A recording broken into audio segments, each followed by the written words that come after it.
Hello everyone, welcome back to my channel, Mental Health and Wellness. And today we're going to be doing another video about what can happen when you have a severe mental illness and you do not take your medication. Okay, now this story is out of Cleveland, Ohio, and this story is about a young lady who is 34 years old. Her name is Bionca Ellis. Now, Bionca has had a lot of prior mental health problems. But this particular day, Bionca was homicidal this particular day. Okay. Now, she stopped taking her medication, and because she stopped taking her medication, she felt like she wanted to hurt someone. Okay. So, Bionca decided one day that she was going to go to the thrift store. And she went into the thrift store, she was looking around, and she got two knives. Now, these knives are not little short knives, these are long knives. Okay, now she took these two knives right next door to a grocery store. There was a grocery store right next door to the thrift store. So she went into the grocery store. Now she's walking around with this knife in her hand, this long knife. It's not like it's a small knife. It's a long knife. So she's walking around the store with the knife in her hand, and she spots a mother and her 3-year-old son. Now she starts to follow them in the grocery store. Then as the mother is checking out, she waits. And as they proceed to go out the door of the grocery store, Bionca follows them. So as the mother is walking to her car, Bionca is behind them, and she has her 3-year-old son in the cart. Okay, now when they get there, the mother starts to put her groceries in the back of her trunk. And all of a sudden, this lady, Bionca, starts to stab her 3-year-old son. Okay, and so the mother reaches over to try to get her son out of the grocery cart, and Bionca stabs her in the arm or in the shoulder. Then as she picks up her son, to try to save her son, Bionca stabs her son in the back. Now, this little 3-year-old, his name was Julian Wood, because he ended up losing his life over that attack. So now after all of the stabbing is over, Bionca just walks away just like nothing even happened. So she's walking down the street now with this long knife. A witness must have saw the attack, called 911, and luckily, thank God, that they saw her, the police saw her walking down the street with the knife as if nothing even happened. And so they arrested her on the spot. But now Bionca has had a lot of history with mental illness. I'm just going to look at my notes right quick. She was in the hospital a lot of times for her mental health. She was in the hospital back in 2015. She was in the hospital in 2016. She was in the hospital in 2018.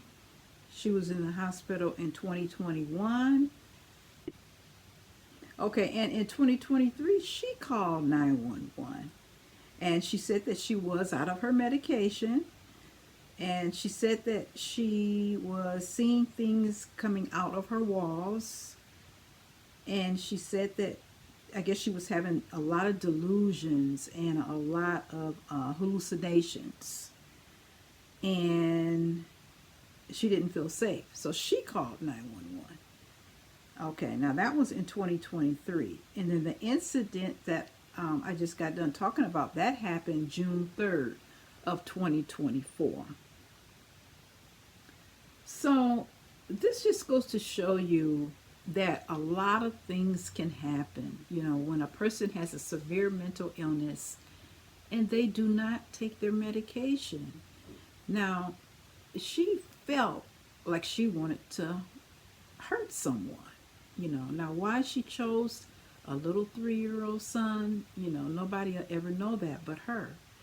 But I don't know if she was hearing voices. You know, I don't know if the voices was telling her that this little 3-year-old was the devil or something. I don't know. But like I said, only she knows, you know, why she chose a little innocent little 3-year-old child. Okay, now her defense attorney had entered a plea of not guilty by reason of insanity. Now that's what her attorney, Bionca's attorney, said, because of her mental illness, that she didn't know what she was doing at the time that she did it. But the jury didn't buy that. So they said that she was guilty on a lot of different counts.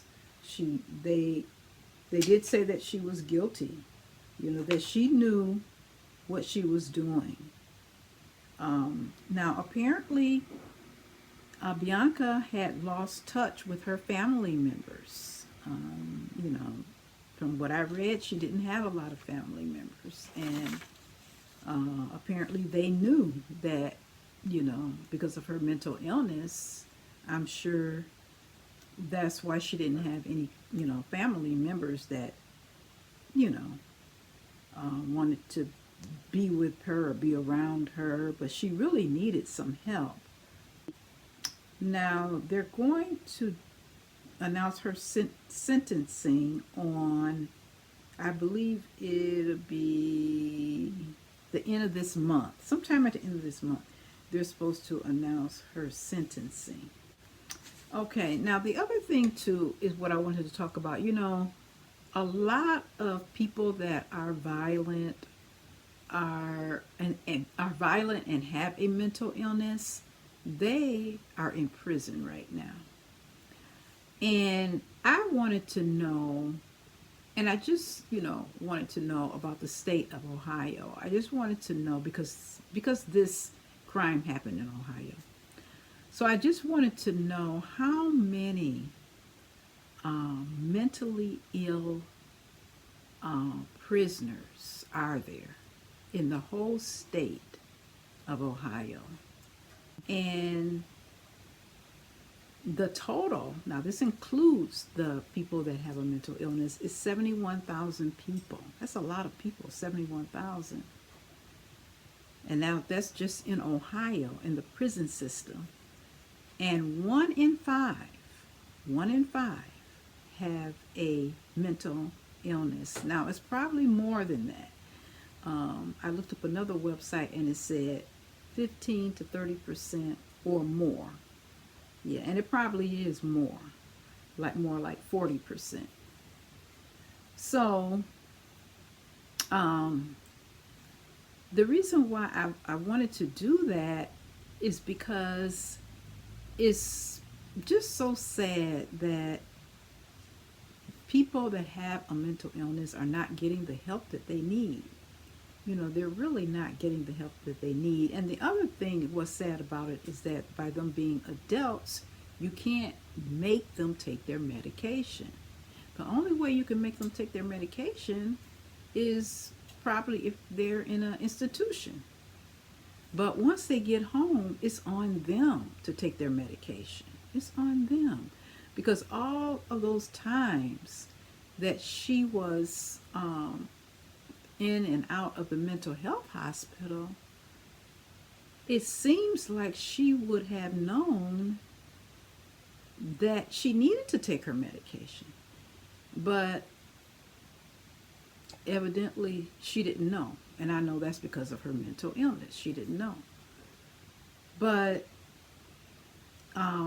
the person that has the mental illness, if they don't have family or friends or nobody to help them, then they have to take that responsibility to take care of themselves.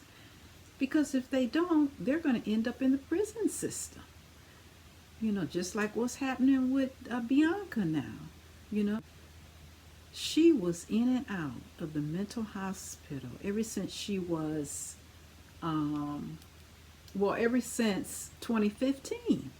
She's been in and out of the mental health hospital. Now, last year in 2024, this is when this horrible incident happened in 2024. And so now in 2025, she's going to prison for life. Well, it's going to be life with parole or life without parole. But they're going to decide that at the end of the month. And it's going to be up to the judge to decide, which one she's going to get. But it's going to be either or. All because she didn't take her medication. Now, if she had took her medication, things would have been different. But she did not take her medication. And so the whole thing is just, it's just really bad. The whole thing is just really bad. Because from the way it's looking, again, it's up to the individual person to make sure that they're taking their medication and make sure that they know what can happen if they don't take their medication. It's really important for them to know that. Okay, so I hope you like this video.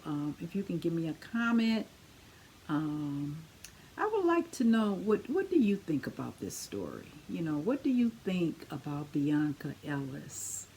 I wanted to send my condolences out to the little 3-year-old that got killed in this horrible incident. His name was Julian Wood. And so, if you could just leave me a comment and let me know, what do you think? Do you think she had a psychotic breakdown? Do you think she was just evil and just out to harm somebody?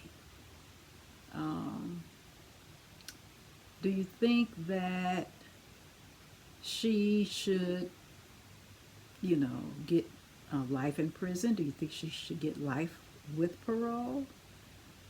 Give me your opinion on this story. And don't forget, you can like my videos, you can share my videos, and don't forget to subscribe to my videos. Okay, I'll see you in the next video. Bye-bye.